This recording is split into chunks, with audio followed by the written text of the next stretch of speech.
गाणं बोला तुम्ही वैष्णवी ताई गाणी ताई बोला म्हणून असं म्हणून गुरुजींचं इतकं हे वाटतंय आम्हाला.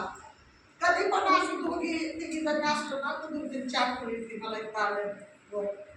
विहारात पावड टाकला गुरुजींची आठवण येते. कारण का आपल्या इथं दत्तनगरमध्ये जवळजवळ 10-15 बंदिती झाले ते मंदिरच होते बौद्धचारी असं ते भगवंतांनी ते हे केलेले घटना नाही का मार्गदर्शन त्यांनी सगळ्यांनी दिलेले ते झाले बौद्धचारी झाले.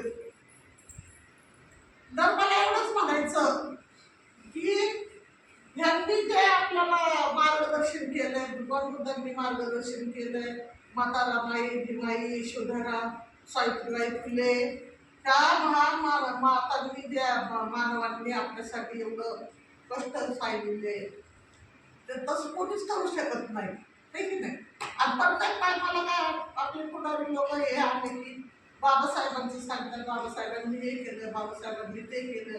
अरे बाबासाहेबांनी केलं म्हणून तर आपण इथं आहे. बाबासाहेबांनी गौतम बुद्धांनी जरी आपल्याला शिकवून दिली म्हणून आपण बिहारात आहे. मग त्याच्यापेक्षा तुम्ही काहीतरी करा हे की नाही. तुम्ही करा काहीतरी म्हणजे सगळ्या समाजाला नाही का चांगलं वाटेल. बाबा आज बिहार राहुलने आता किती मस्त भाषण केली का नाही. मग तुम्ही पण काहीतरी करा. महिला आपल्या आल्या तर महिलांना पण शिकवा हे करा. भोसले गुरुजी आणि आमच्या शिरसाट ताई आहे ना काय म्हणतो शिरसाट जयश्री शिरसाट पोटामुळे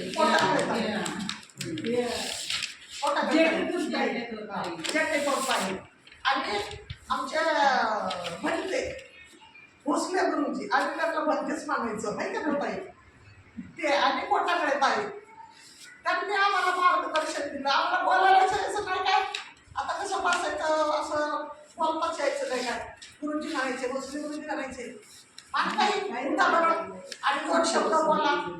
तुम्ही आता नाही बोलणार तर कधी बोलणार देशात काही कुठं करून 2 शब्द बोलायला पाहिजे. आणि त्यामध्ये त्यांनी आम्हाला हे मार्गदर्शन दिलं म्हणून आम्ही बोलायला लागलो. काय बोलायचं ते असं तुम्ही नाही बोलला अगदी तर भांडणं बिडणं होत्या कसं आपण पद्धत खोसून भांडायला तसं तुम्ही बोलायला शिकलं पाहिजे. बरोबर बघितलं का तुम्ही रमाईचा लिंगी आहोत बाबासाहेबांच्या लिंगी आहेत गौतम बुद्धांचे मार्गदर्शन घेतलं पाहिजे. तुम्ही बोलायला पाहिजे. असं भेलं तर कसं व्हायचं. आम्ही एक वेळेस गणेशनगरला गेलो 5-6 जण गेलो. महिला मंडळ आमचं नावलं जोरात होतो वाटलं आमचा हातच धरत नव्हतो कोण. आता पण जोरात आहे फक्त राहुल दादा चार्जिंग करणं बाकी आहे. बॅटरी संपली. भरपूर आवडायचे त्यावेळेस. तर आम्ही गणेशनगरला गेलो. 23-24 माहिती बरोबर आहे. आम्हाला तो घेतला वैष्णवी ताई म्हणे ताई तुम्ही पिंपळाचं गाणं बोला ना मोती वृक्षाचं हा हा बोलतो की आम्ही दोघी त्यांनी गाणं म्हणायला लागलो ना की गुरुजीला एवढा आनंद व्हायचा लय आनंद व्हायचा. आता मी पण म्हणणार आहे असं म्हणायचे. पण राहू त्यांचं टायमाला मला जायला मागितलं ज्या टायमाला ताईंनी मला सांगितलं ताईला दुसऱ्यांनी सांगितलं मग ताईंनी माझ्याकडं मोबाईल घेऊन आल्या म्हणले अहो माझे ताई बघा असं असं म्हणले. इतकं वाईट वाटलं भगवंता खरंच खोटं नाही सांगत.